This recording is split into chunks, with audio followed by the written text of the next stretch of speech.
بسم الله الرحمن الرحيم، والصلاة والسلام على سيدنا محمد وعلى آله وصحبه وسلم. خبر تم تداوله في الصحافة العبرية. ذكر موقع كان الإسرائيلي أن 100 مسيرة مصرية اخترقت المجال الجوي الإسرائيلي، وكانت بعضها تحمل أسلحة. وذكر الموقع أيضا أن إسرائيل فشلت في التعامل مع المسيرات المصرية. ماذا وراء ترويج إسرائيل خبر غير مؤكد زي ده؟ سألنا الذكاء الاصطناعي وكان رده كالآتي. قال كده بالنص: إذا ظهر خبر عن اختراق 100 مسيرة مصرية المجال الجوي الإسرائيلي وفشل إسرائيل في التعامل معها، فهذا غالبا لا يكون مجرد تسريب عابر، بل له أبعاد سياسية وإعلامية. أولا، تهيئة الرأي العام الداخلي، أي أن إسرائيل أحيانا تبالغ وتختلق تهديدات لتبرير خطوات عسكرية أو أمنية قادمة، إما إظهار نفسها وضع المستهدف حتى تحشد الشارع الإسرائيلي خلف القيادة. ثانيا، رسالة للولايات المتحدة والغرب، أي أن عبر تضخيم التهديدات عندما تسعى إسرائيل للحصول على دعم عسكري أو سياسي إضافي من مساعدات أو منظومات دفاعية، أو الضغط على مصر دبلوماسيا.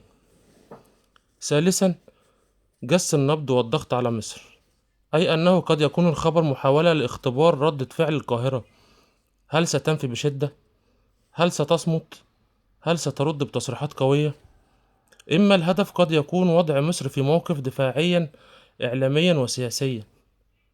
رابعا، إشغال الرأي العام من أزمات داخلية، أي في حالة وجود أزمة سياسية أو مظاهرات أو فشل أمني داخل إسرائيل، يتم تضخيم التهديدات الخارجية لإبعاد الانتباه.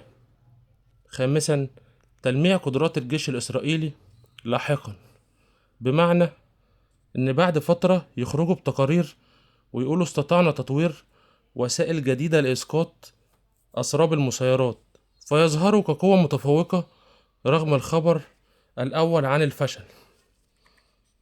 ويقول أخيرا: الخلاصة إن الخبر غير مؤكد، وقد يكون جزءا من أن حرب نفسية وإعلامية الهدف منها إما الضغط على مصر سياسيا أو تحريك الرأي العام الإسرائيلي والعالمي باتجاه معين. والخبر التاني اللي معانا مؤكد، حيث وافق الكونجرس الأمريكي على أن تبيع أمريكا لإسرائيل صفقة أسلحة ب6.4 مليار دولار، وهي عبارة عن 30 طائرة أباتشي مروحية و3500 مركبة مدرعة ودعم لوجستي وغيره. ونوعية السلاح دي جاية للحرب مع مصر.